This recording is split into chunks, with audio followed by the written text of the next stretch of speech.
Bismillahirrahmanirrahim. Lanjutan daripada kitab Muqaddimah Hadramiyah. Masih berkaitan pembahasan bab najis dan cara menghilangkannya. Bismillahirrahmanirrahim. Kita lebih fokus kepada muqaddimahnya. Di dalam namanya Busyra Karim. Walau ghassala, jikalau membasuh seseorang. Nisbah mutanajisin, akan separuh pakaiannya yang terkena najis. Summa baqiyahu, kemudian separuh yang lain. Tahurani, saya menjadi suci, kulluhu, oleh semuanya pakaian tersebut. In, dengan syarat, in ghassala, jika membasuh ia, ma'a mujawiri, beserta tempat berdampingannya separuh yang lain.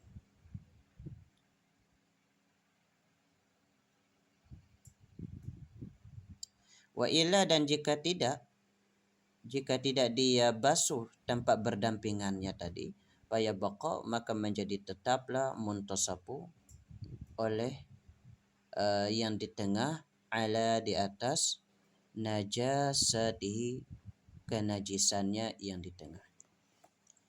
Ini di antara pembahasan dalam kitab Taharah bab bersuci yang sulit dipahami. Tetapi apabila kita tahu kaedahnya, insyaAllah mudah dipahami.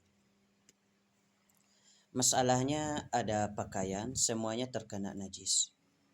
Tapi kita siram separuh-separuh. Pertama, kita siram separuhnya yang sebelah kanan. Kemudian kita siram separuhnya yang sebelah kiri. Katakanlah ini pakaian yang terkena najis.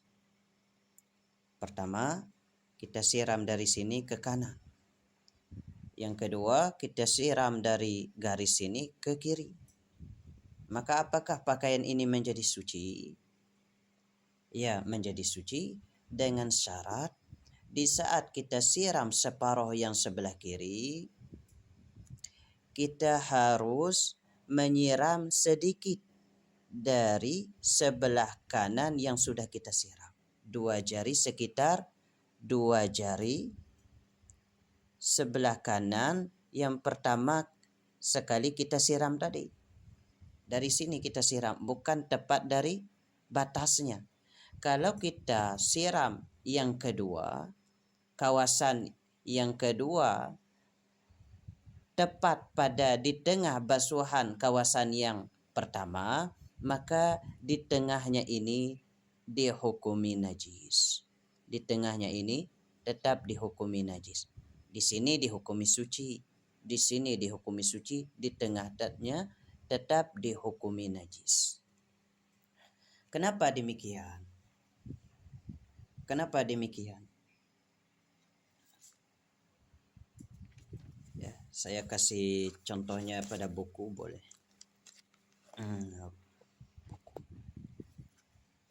Taruhlah ini pakaian. Pertama kita siram, ini pakaiannya sebenarnya nyambung nih. Kanan dan kiri nyambung, tapi kita potong supaya mudah dipahami. Mula-mula kita siram dari sini ke kanan. Kemudian kita siram dari tengah ke kiri. Maka semuanya menjadi suci di saat kita siram separuh yang kedua, mulai dari sini. Kita siram sedikit separuh yang pertama. Sedikit separuh yang pertama. Kita siram dari sini sedikit, baru ke kiri. Tetapi apabila kita siram separuh yang pertama, kemudian kita siram separuh yang kedua, tepat batasan kita siram separuh yang pertama tadi. Tepat di sini kita siram. Tepat di sini kita siram.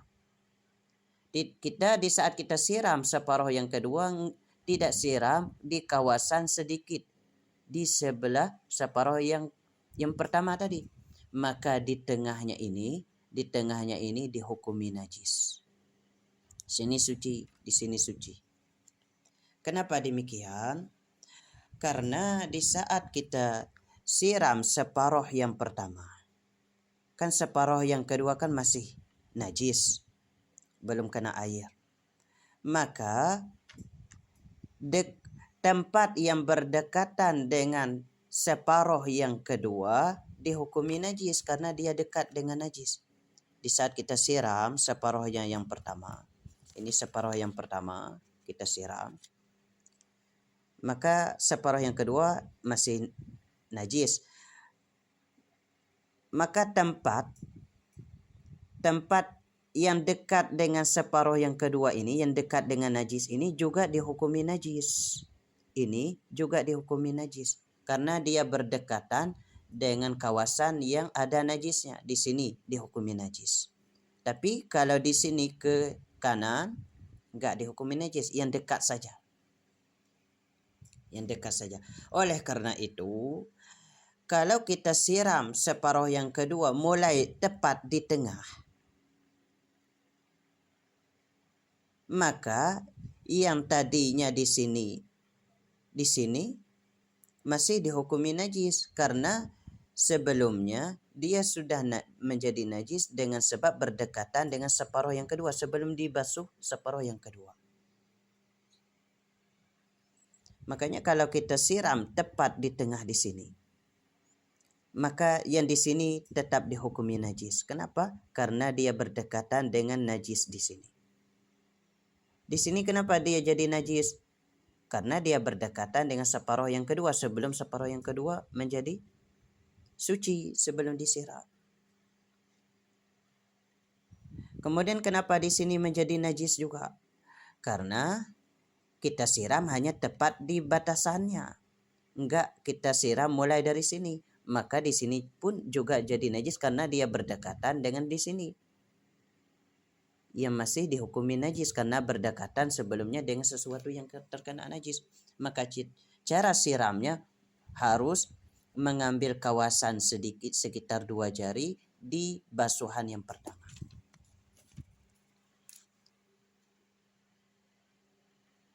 Tetapi kalau masalahnya ini pakaian, tisu ini pakaian,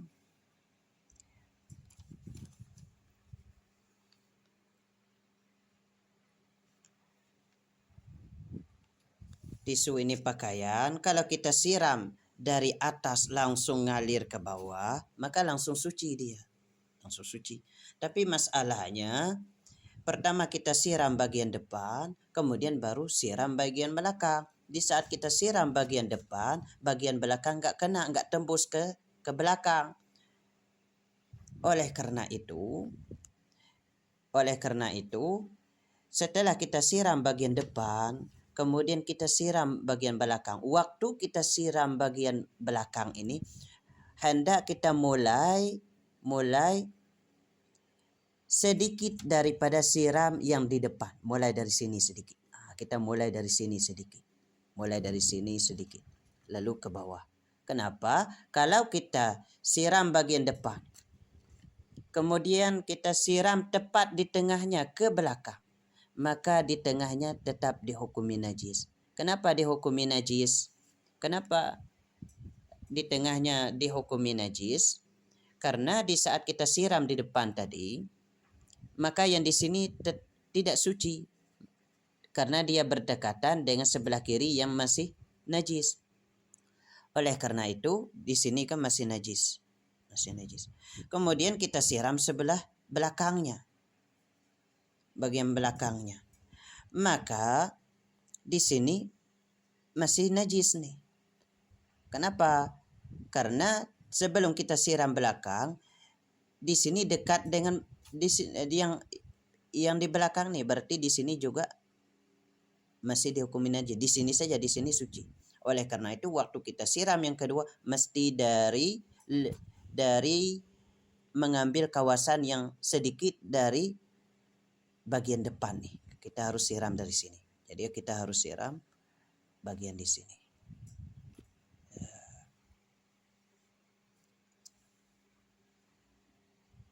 Mudah-mudahan dapat dipahami ya. Sengaja saya bikin video karena memang ini pembahasan sulit dipahami. Ini masalahnya sama seperti air. air yang sedikit apabila kemasukan kejatuhan najis, dia langsung jadi najis. Air sedikit itu tidak sampai 2 kolah. Kalau kejatuhan najis, jatuh kotoran cicak dan lain sebagainya, maka air itu langsung jadi najis. Nggak boleh dimanfaatkan, baik untuk berwudu maupun untuk minum dan lain sebagainya. Karena dia sudah dihukumi najis. Tapi masalahnya sekarang, apabila ada benda yang cair kemudian membeku. Ada bendanya cair, asalnya cair, kemudian membeku. Maka yang dihukumi najis di tempat najis dan di kawasan sekitarnya. Yang lain tidak najis. Contohnya ini. Ini pakaian. Pakaian ini basah semua nih. Dari ujung ke ujung basah semua. Kemudian di tengahnya ini jatuh kotoran cicak. Tapi ini basahan semua. Basah, pakaian kita basah, lalu kejatuhan kotoran cicak di tengahnya. Nah, di sini jatuh kotoran cicak. Maka yang dihukumi najis di tempat jatuhnya kotoran cicak dan di sekitarnya. Ini saja yang dihukumi najis. Di sini enggak dihukumi najis, di sini enggak dihukumi najis. Di tempat kotoran cicak dan di sekitarnya saja yang dihukumi najis. Bukan semuanya. Maka cukup kotoran cicaknya kita buang, kemudian kita siram di tempat kotoran cicak dan di kawasan sekitarnya. Maka pakaian ini langsung suci. Apakah mesti pakai sabun? Dilihat. Kalau kita siram pakai air tanpa pakai sabun, dia sudah bisa hilang bau, warna dan rasa najisnya, ya nggak perlu pakai sabun. Pakaian itu sudah menjadi suci.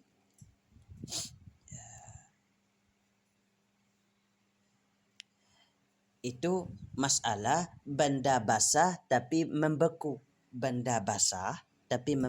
Kayak membeku kayak pakaian yang basah tadi. Atau minyak atau mentega apabila ada najis, terkena najis di atasnya, misalnya katakanlah tisu ini mentega, kemudian jatuh najis di atasnya, maka cukup kita cungkil tempat najis dan di sekitarnya, maka yang di bawahnya suci, boleh dimakan lagi.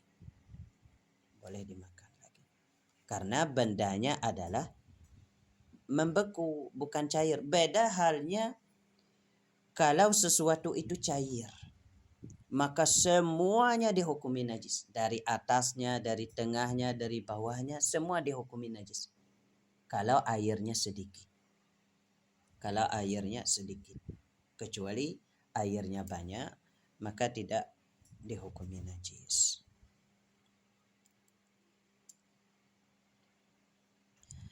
Tapi kalau tempatnya kering bagaimana? Tempatnya kering. Katakanlah ini tempat, kemudian kejatuhan kotoran cicak di sini. Tapi semuanya kering, nggak ada basah. Kering. Maka yang dihukumi najis ya di sini saja. Di pinggirnya tidak. Tetapi kalau tempatnya basah, kayak baju yang basah tadi, bajunya basah, kejatuhan kotoran cicak, maka di tempat kotoran cicak itu dihukumi najis, dan di kawasan di sekitarnya, ukuran 2 jari ke kanan, 2 jari ke depan, ke belakang, 2 jari ke kiri, dihukumi najis. Maka dia cara siramnya, dia buang kotoran cicaknya, kemudian dia siram kawasan yang di sekitarnya. Tapi di sini dihukumi suci. Misalnya minyak goreng bagaimana? Minyak goreng kalau jatuh kotoran cicak ya semuanya najis. Karena minyak goreng itu cair. Kecuali minyak gorengnya membeku. maka yang najis itu hanya bagian atasnya saja dan di sekitarnya. Lalu kita potong, karena membeku kita potong, ya sudah di bawahnya suci. Nah, makanya pembahasan itu dikiaskan dengan membasuh pakaian yang terkena najis tapi separuh-separuh.